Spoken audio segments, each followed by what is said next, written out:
साथियों नमस्कार। मैं मजिंदर प्रसाद खरवार, खरवार वेलफेयर सोसाइटी का राष्ट्रीय अध्यक्ष।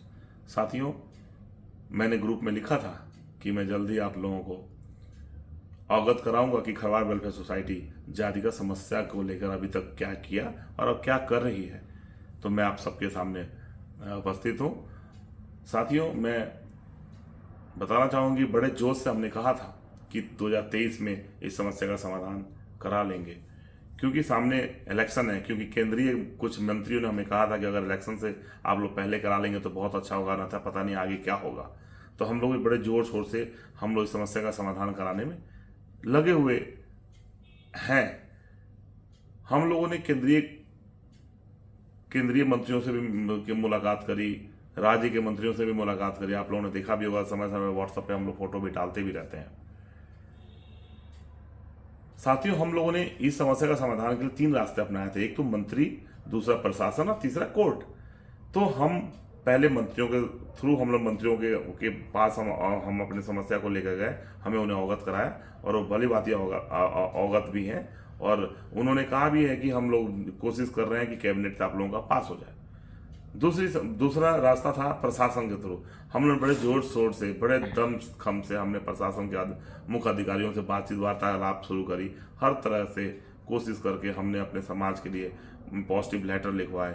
और आप लोगों को बताना चाहूँगा कि प्रमुख सचिव के पास वो लेटर पहुंचा हुआ, एक सिग्नेचर की उनकी जरूरत है। अगर वो सिग्नेचर करते तो हमारी समस्या का समाधान हो जाता। लेकिन उन्होंने आज 1.5 महीना हो गया करीब उनके पास लेटर पड़ा हुआ, अभी तक हमें गुमराह कर रहे हैं, हमें भरमा रहे हैं। अभी तक उन्होंने सिग्नेचर नहीं किया, हमारा टाइम वेस्ट हो रहा है।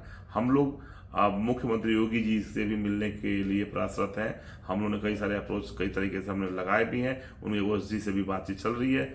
उम्मीद थी कि इसी फर्स्ट वीक दिसंबर में मिल लेंगे या 15 से पहले मिल लेंगे, क्योंकि इलेक्शन वगैरह चल रहा था। तो उम्मीद है कि वो मिलेंगे और हम लोग मिलेंगे। जिस दिन मुलाकात होगी हम लोग अपनी समस्या उनके सामने रखेंगे। तीसरा दरवाजा था, तीसरा रूट था हमारा कानूनी प्रक्रिया। अभी हम लोगों ने देखा कि अभी बहुत ये लोग डिले कर रहे हैं, अभी घुमा रहे हैं। तो हमारा, चूंकि आप लोग जानते हैं कि कानूनी प्रक्रिया में हम लोगों ने पहले भी इलाहाबाद के वकीलों से हमने वार्ता करी हुई है। हम लोगों ने सुप्रीम कोर्ट के 2 वकीलों से वार्ता करी है। हमने ना 40-50 फीस दिए वैसे वार्ता के लिए, और उन सबका पॉजिटिव था कि आप लोग बिल्कुल ये टोटली आप लोगों के साथ गलत हो रहा है और आप लोग ये साक्ष्य लेके आप लोग आगे बढ़िए। और उन्होंने भी बहुत पहले पीआईएल के लिए सजेस्ट किया था उन्होंने। लेकिन इलेक्शन, चूंकि इलेक्शन था और इलेक्शन में ऐसे काम होते हैं आप सब जानते हैं, इसलिए हम लोग प्रयासरत थे कि हम लोग इजी तरीके से करवा लें। लेकिन चूंकि अब लेट हो रहा है इसलिए, और आप लोग ने भी पेशेंस रखा। आप लोगों ने कई बार ग्रुप से आप लोग भी बताते भी रहते हैं कि भाई अब 23 नजदीक आ गया, ये वो, आप लोगों ने भी पेशेंस रखा। आप लोगों ने कोई भी अपना कदम आगे नहीं बढ़ाया। हमें लग रहा है कि अब ये लेट कर रहे हैं, तो हम लोगों ने ऑलरेडी रास्ता खोल रखा था, वकीलों से बात कर रखी थी। आप लोगों को बताना चाहूंगा कि जिस दिन हरिंदर खरवार जी, जो हमारे खरवार वेलफेयर सोसाइटी के कोषाध्यक्ष हैं, उनके लड़के की शादी 28 तारीख को थी।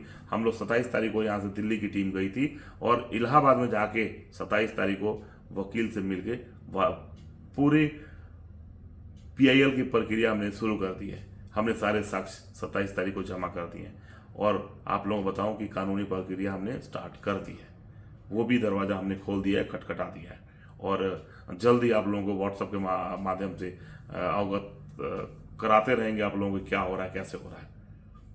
क्योंकि जब हम इलाहाबाद वकील के पास हम गए, उसको भी हमने लेटेस्ट टास्क दिखाया हमने, तो वो भी हैरान था कि अरे वाह, क्या गलत कर रहे हैं ये लोग आप लोगों के साथ और कितना गलत हो रहा है, और हो भी रहा है, आप सब भी समझते हैं गलत हो रहा है। तो हम लोगों ने पीआईएल का रास्ता हमने खोल दिया है, सारे साक्ष्य जमा करा दिए और हमने प्रोसेस चालू कर दिया है। तो साथियों, जल्दी आप लोगों को व्हाट्सएप के माध्यम में उसके बारे में भी हम लोग जानकारी देते रहेंगे।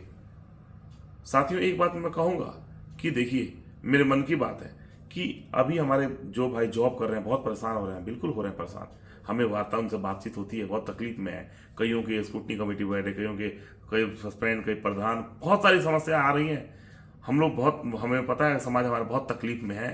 आज प्रशासन ने गलती की अपने, वो अगर प्रक्रिया अगर तरीके से अगर काम किया होता तो करने के बाद से जियो जारी किया होता था, हम लोग परेशान नहीं होते। अब प्रशासन की गलती भुगत रहे हैं हम लोग खरवार समाज, इसलिए हम लोग भी चाहते हैं कि कोर्ट से एक बार इनको फटकार लगे प्रशासन को कि गलत कर रहे हैं। और हमारे उन भाइयों को जो इमीडिएट अभी जो परेशान है उनको कोई ना कोई एक राहत इमीडिएट मिले कि उनके स्क्रूटनी कमेटी वगैरह वगैरह जो बैठे हैं इमीडिएट रुके सबसे पहले, और सब जो भी काम हो सिस्टम से काम हो। इसलिए हम लोगों ने PIL दाखिल कर दिया है। PIL के प्रोसेस में हम लोग चले गए। 27 तारीख को ही हमने सारे साक्ष्य दे दिए थे वकील से मिलकर। साथियों एक बात मन में थी, मैं बताऊंगा, कुछ साथी बुरा भी मानेंगे, लेकिन मैं जो हकीकत है वो बताना चाहूंगा कि ये जो समस्या उत्पन्न हुई है, एक बात बताऊं, ये अच्छा हुआ कि अब ये उत्पन्न हो गई। जिसके को जिस समस्या को समाधान के लिए हम लोग सब भाग दौड़ कर रहे हैं, सभी लोग लगे हुए हैं, वो अब समस्या आई है, हम लोग मिलजुल के अभी जो लगे हुए हैं और हम लोग समस्या का समाधान करा लेंगे। तकलीफ हो रहा है, कुछ हमारे भाई तकलीफ में है बिल्कुल, लेकिन एक बात बताइए, सोच के देखिए, अगर ये समस्या 10 साल बाद होती तो क्या होता? 10 साल बाद अगर ये समस्या होती तो पता नहीं भगवान क्या होता। अभी तो हम लोग लगे हुए हैं, अभी तो हमारे सिर्फ खरवार भाई कुछ हैं कि ओरिजिनल और डुप्लीकेट के चक्कर में, कि खरवारों के चक्कर में अभी भी आपको पता है कि लेटर दे रहे हैं जो कि हमारे खरवार समाज के ही हैं। लेकिन अब एक बात सोच के देखिए, 10 साल बाद जब दूसरे समाज के लोग और इसमें आ जाते तो कितना प्रॉब्लम क्रिएट करते। तो साथियों, जो तकलीफ हो रही है वो हमें पता है तकलीफ हो रही है, आप लोग थोड़ा सा बर्दाश्त करें, पेशेंस आपने रखा हुआ है रखें।